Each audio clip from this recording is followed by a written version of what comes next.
Selamat berjumpa Bapak Ibu, Saudara-saudari para pengikut setia sampan dimanapun saat ini Anda berada. Saya Pater Domi Kevi SVD kembali menyapa Anda dalam renungan harian.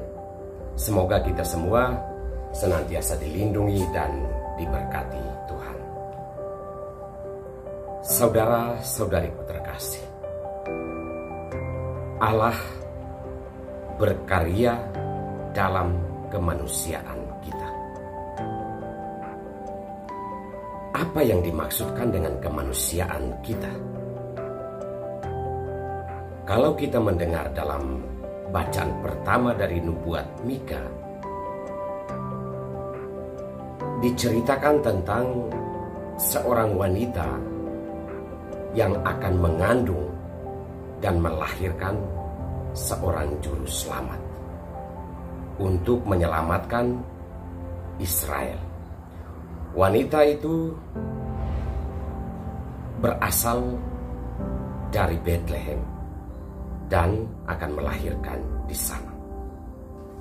Bethlehem yang disebut kota desa yang tertinggal dan yang kecil itu mendapat anugerah dan berkat bahwa dari sana akan muncul seorang pemimpin hebat yang akan membawa pembebasan bagi bangsa Israel.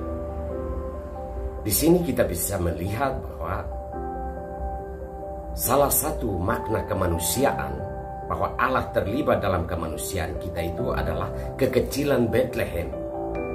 Bahwa dari tempat yang tidak ada nama, tempat yang tidak tersohor dan tidak terkenal, dari situ akan lahir seorang pemimpin. Bisa ditafsir lebih jauh dalam konteks kita setiap hari. Dalam bacaan Injil, kita mendengar tentang silsilah Yesus Kristus, silsilah kelahiran Tuhan kita Yesus Kristus. Ada 14 keturunan sebelum pembuangan Babel dan 14 keturunan sesudah pembuangan Babel. Dan manusia-manusia yang ada dalam silsilah tersebut adalah manusia dalam sejarah, minimal sejarah kelahiran Tuhan Yesus. Bahwa yang ini melahirkan itu, yang itu melahirkan yang ini, dan seterusnya. Itu adalah manusia-manusia yang juga tak luput dari dosa dan berbagai macam kelemahan.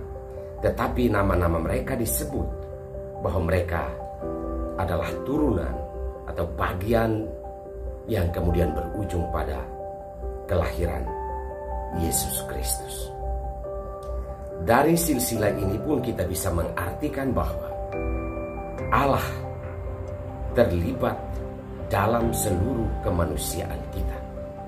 Dan peristiwa inkarnasi Allah menjadi manusia sangat nyata melalui manusia-manusia yang mungkin juga dianggap berdosa, banyak kelemahan, tetapi mereka juga adalah bagian dari turunan yang melahirkan seorang juru selamat, yaitu Yesus Kristus. Pada bagian lain, kita juga bisa melihat bagaimana Yusuf, suami Maria, dalam segala keterbatasannya sebagai manusia ketika menerima kenyataan bahwa Maria sudah mengandung. Sebagai manusia, Yusuf sedang merancang jalan untuk lari dari masalah tersebut.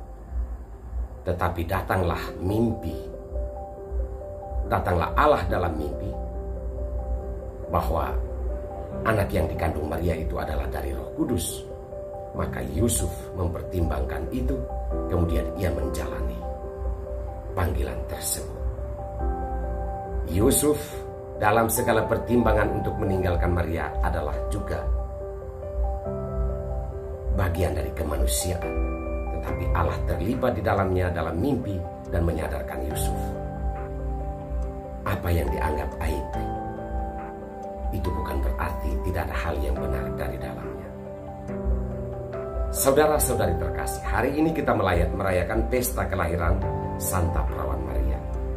Seorang gadis sederhana yang berasal dari kampung Nazaret tetapi dipilih Allah untuk mengandung dan melahirkan Sang Juru Selamat. Ini juga bagian dari kemanusiaan di mana Allah terlibat dan berkarya di dalamnya. Kita rayakan pesta ini, kita merayakan pesta perempuan sederhana ini karena Allah terlibat dalam kehidupan Maria, dalam kehidupan kita. Saudara-saudari terkasih, Allah terlibat dalam kemanusiaan kita. Itu mau memberikan kepada kita pengharapan dan rasa percaya diri untuk bangkit dari pergumulan manusiawi kita yang mungkin teramat berat karena merasa tidak pantas, merasa tidak layak, merasa tidak mampu karena berbagai macam keterbatasan yang kita alami.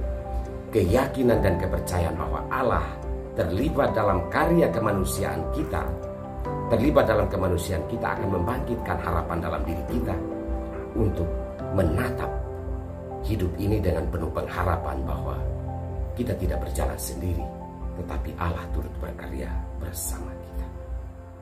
Kita mohonkan rahmat dan kekuatan dari Tuhan. Terima kasih Tuhan untuk firman-Mu hari ini. Semoga kami memahami dan mengamalkannya dalam hidup kami.